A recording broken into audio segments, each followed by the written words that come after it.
বন্ধুরা, কাল টম এবং জিমির গোলে মোহনবাগান দুর্দান্ত 2-0 গোলের জয় পায়। অন্যদিকে ইন্টার কাছে ভাই যে টিমটা নতুন ডেবিউ করেছে, কালকের খেলা দেখে মনেই হচ্ছিল না যে ইন্টার কাশি আইএসএলে তারা নতুন টিম বলে। কালকের খেলা দেখে মনে হচ্ছিল না, অলমোস্ট এফসি গোয়াকে হারিয়ে দিয়েছিল তারা, কিন্তু এফসি গোয়া শেষমেশ 1-1 গোলে ড্র করে। তো আজকের ভিডিওতে কালকের ম্যাচ পারফরম্যান্স নিয়ে কথা বলবো, মোহনবাগান কেমন খেলেছে, ইন্টার কাশি কেমন খেলেছে।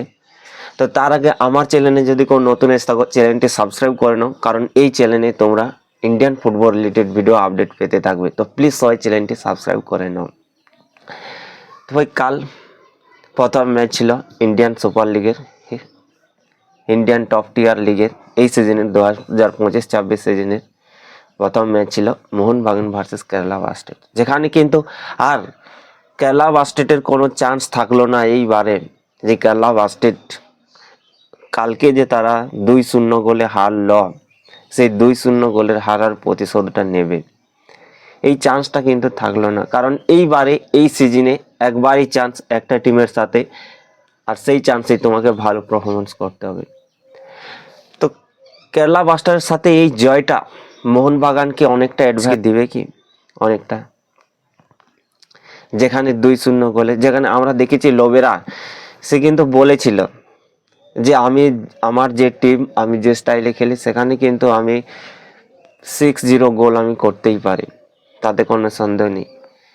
কিন্তু কালকে 2-0 গোলে মোহনবাগান উইন, যেটা খুবই ভালো খবর।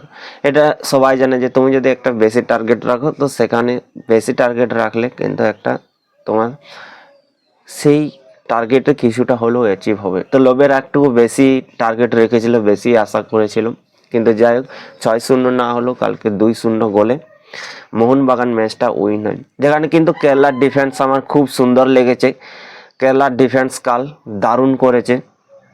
কেরালার যে টিম কালকে ডিফেন্সিভ ফুটবল খেলেছে, কিন্তু ভালো খেলেছে, কিন্তু মোহনবাগান কেরালাকে পুরো ডমিনেটেড করেছিল। মোহনবাগানের পায়ে বল, যেখানে অনেক অ্যাটাকিং বিল্ড করেছিল মোহনবাগান, কিন্তু শেষমেশ যে কেরালার ডিফেন্সটা, সেই ডিফেন্সটা ভাঙতে পারছিল না। কিন্তু জেমি গোল করেছে, খুব সুন্দর জেমি গোলটা করেছে। আর অন্যদিকে পুরো 90+4 মিনিটের মাথায় টম দারুণ কিন্তু হেড নেই গোল করে। আমরা যদি মোহনবাগানের প্লেইং 11-এ দেখি, সেখানে কিন্তু আমরা প্রথমে টমকে দেখিনি, টম এলড্রেডকে দেখিনি, আমরা মানবীরকে দেখিনি। যেখানে আমরা যে 4জন ডিফেন্ডার্সকে দেখেছিল, মেহতাবকে এবং এলবাতো রদ্রিগেজকে, আমরা টেকচাম অভিষেক সিংকে দেখেছিলাম, আর সুভাশিস বোসকে দেখেছিলাম। ডিফেন্সিভ মিডে ছিল আমাদের আপুয়া এবং থাপা, এবং অ্যাটাকিংয়ে ছিল ভাই দিমি, রবসন এবং লিস্টান। স্ট্রাইকারে ছিল ম্যাকলারেন। যেখানে খুবই একটা স্ট্রং স্কোয়াড আমরা দেখতে পাই, অ্যাটাকিং স্কোয়াড আমরা দেখতে পাই লোবেরার সাইড থেকে। কালকে মোহনবাগান দারুণ পারফরমেন্স করেছে, খুব সুন্দর পারফরমেন্স করেছে, এবং সেই পারফরমেন্সের জন্যই তারা কাল 2-0 গোলে উইন হয়। আর এই জয়টা মোহনবাগানকে অনেকটা এগিয়ে রাখবে চ্যাম্পিয়ন হওয়ার দিক থেকে। আমরা দেখেছি কেরালার বিরুদ্ধে যখনই ম্যাচ হয়, তখনই একটা কিন্তু হাড্ডাহাড্ডি ম্যাচ হয়। কালকে যথেষ্ট ভালো ম্যাচ হয়েছিল।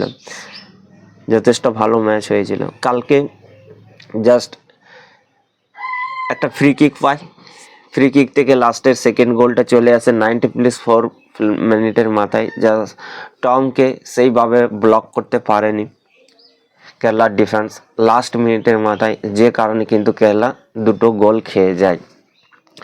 অন্যদিকে যদি ভাই ইন্টার কাশির কথা বলি, ইন্টার কাশি ভাই কালকে যে আইএসএলে ডেবিউ করলো, তারা আইএসএলের যে নতুন টিম দেখে কিন্তু মনেই হচ্ছিল না এফসি গোয়ার মতো টিম, বড় টিমকে ভাই কালকে ফার্স্ট হাফে 1 গোল মেরেছিল, এবং এফসি গোয়াতে কালকে বেটার খেলছিল এফসি এই ইন্টার কাশি এফসি গোয়ার থেকে। কারণ আমাদের হাবাস যে ইন্ডিয়ার মাটিতে কতটা সাকসেসফুল কোচ, কতটা যে উন্নত মানের কোচ, সেটা কিন্তু আমরা এই ইন্টার কাশির টিমটাকে নিয়েও আমরা দেখতে পাচ্ছিলাম কালে। কালকে ভাই ফার্স্ট হাফেই একটা গোল মেরে দেয় এফসি গোয়াকে, গোল মেরে দেয় এফসি গোয়াকে ফার্স্ট হাফে, যেখানে যথেষ্ট একটা আমরা ভালো স্কোয়াডও দেখতে পাই। ইন্টার কাসের কাছে, হাবাসের কাছে যে বিদেশিগুলো আছে, সেই বিদেশিগুলো কিন্তু ভালো বিদেশি রয়েছে, যেখানে একটা স্ট্রং গোলকিপার রয়েছে, বিদেশি গোলকিপার। তো যাই হোক, কালকে একটা রেড কার্ড খেয়ে যায় ইন্টার কাছে, যার কারণে 1-1 ড্র হয়। যদি কালকে রেড কার্ডটা না খাতো তাহলে খুবই ভালো হতো। তো ড্র করে ভাই ইন্টার কাছে খুবই খুবই ভালো খেলেছে। প্রবীর দাসকে আমরা কালকে দেখছিলাম খেলতে প্লেইং 11-এ, কালকে আমরা দেখেছি প্রবীর দাসকে খেলতে, যেখানে দারুণ গোলটা করে আমাদের ইন্ডিয়ান প্লেয়ার, প্রথম আইএসএল এর প্রথম গোল, দারুণ গোল করে, কিন্তু যে গোলটা করে দারুণ গোল করে। তো ইন্টার কাশি কি এই বছর আইএসএল সিজনের আন্ডারডগ হতে চলেছে? আমরা ইন্টার কাশিকে ভেবেছিলাম হয়তো যে খুব একটা পারফরমেন্স দিতে পারবে না, কিন্তু আমি আগের ভিডিওতে বলেছিলাম যে কিন্তু ইন্টার কাশি তারাও কিন্তু একটা দারুণ স্ট্রং স্কোয়াড তারা তৈরি করেছে, ভালো স্কোয়াড তৈরি করেছে। তাদেরকে কিন্তু আমরা যে ভেবেছিলাম যে এই বছর তারা যে ডেবু করবে, সেই টিমটাকে দেখে কিন্তু মনেই হবে না যে এই বছর ডেবু করবে। তাদের কাছে পুরো ফুল বিদেশি রয়েছে, ভালো ইন্ডিয়ান প্লেয়ার রয়েছে। আদার্স যে টিমগুলো রয়েছে আইএসএল এর, যারা দীর্ঘদিন ধরে খেলে আসছে, তাদের থেকে তো অনেক বেটার লাগলো এই টিমটাকে, অনেক বেটার আছে। আমি অনেকগুলো টিমের সাথে কম্পেয়ার করেছি এই টিমটাকে, কারণ যে স্কোয়াডটা আলোচনা করেছি, তো সেখানে কিন্তু ভালো স্কোয়াড রয়েছে। তো ইন্টার কাশি ভাই আন্ডারডগ হতে পারে। কালকে এফসি গোয়ার বিরুদ্ধে যখন 1-1 গোলে ড্র করতে পেরেছে, তখন আর টিমগুলোর বিরুদ্ধেও কিন্তু ভালো ফাইট দিতে পারবে।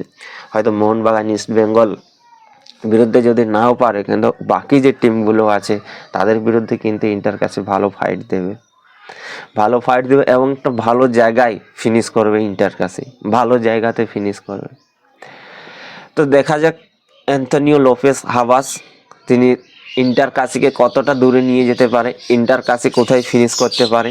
তারা আইএসএলের যাত্রা অলরেডি শুরু করে দিয়েছে, আইএসএলের যাত্রা।